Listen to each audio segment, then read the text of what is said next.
2001, I can remember there was some kind of function which was acknowledging the fact the team had completed 25 years and I was stepping down. I said, Jim, I remember at that time saying that although I was stepping away from senior baseball, I definitely wasn't mothballing myself. I guess he wasn't, he's back again. As a coach, Jim guided the Sooners to league titles in 1982, 83, and 1989. He credited the likes of his former coach, the late Bernie McKinnon, as well as the late Fred Compton as mentors over his coaching career. When Jim took his leave from the Sooners in 2001, he would become president and CAO of the Nova Scotia Senior Baseball League, a position he would hold until March of this year. Along with senior baseball, Jim McCacker was also busy at the Little League level. He was a longtime coach of the Dairy Queen White Sox, as you heard Fabian referring to earlier. He was in the Sydney District Little League, and he put on a number of youth baseball camps and also served as league president. Jim acknowledged the late Bob McKenzie for being a mentor during his time on the Little League executive. He also noted the work of his late wife, Susan McCacker, and was also a key contributor to both Little League and senior baseball in the community for nearly 30 years. In July of 1995, the Archwood Avenue Field was renamed the Susan McCacker Memorial Ball Field in her honor. Ladies and gentlemen, inductee in the Builders category, Jim Rico McCacker.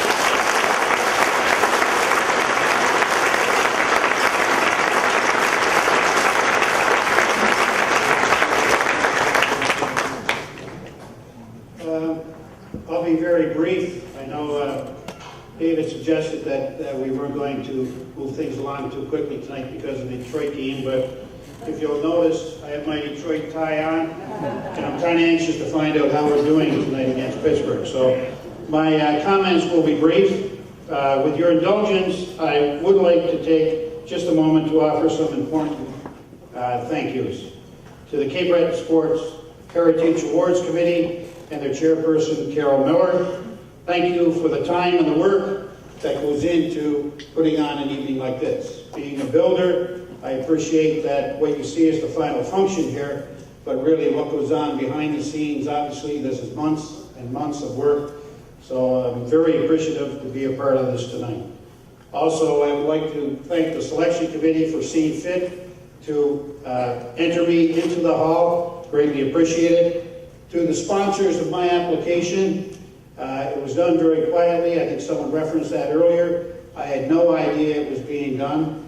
And I must probably cite John Overhill. He was the villain, I think, that led the charge, and my sister Mary, and they had a little committee, so I'm very appreciative that they did put the nomination together, and obviously that it was successful.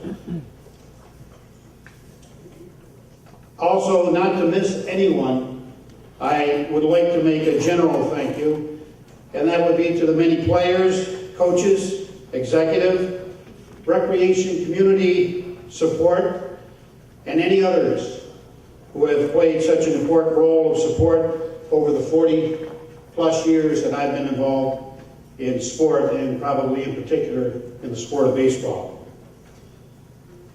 As I reflect back over those 40-plus years of participation in the sport of baseball and also recreation programming, I feel so fortunate to have been involved for so many years, but more importantly, to have had the opportunity to work and play with so many great people.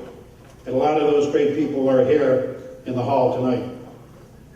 In closing, I want to say I'm so appreciative and at the same time very humbled to be receiving this award tonight.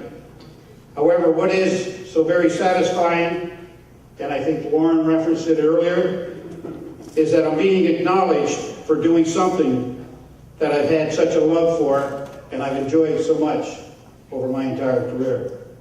My family is here. There are a number of friends. I thank you for being here, and I thank you all for being here tonight.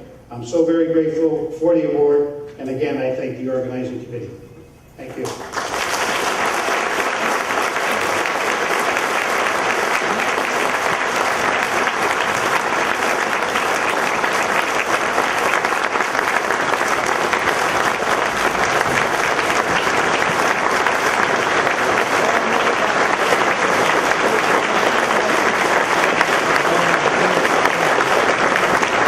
Ladies and gentlemen, just before we move on to these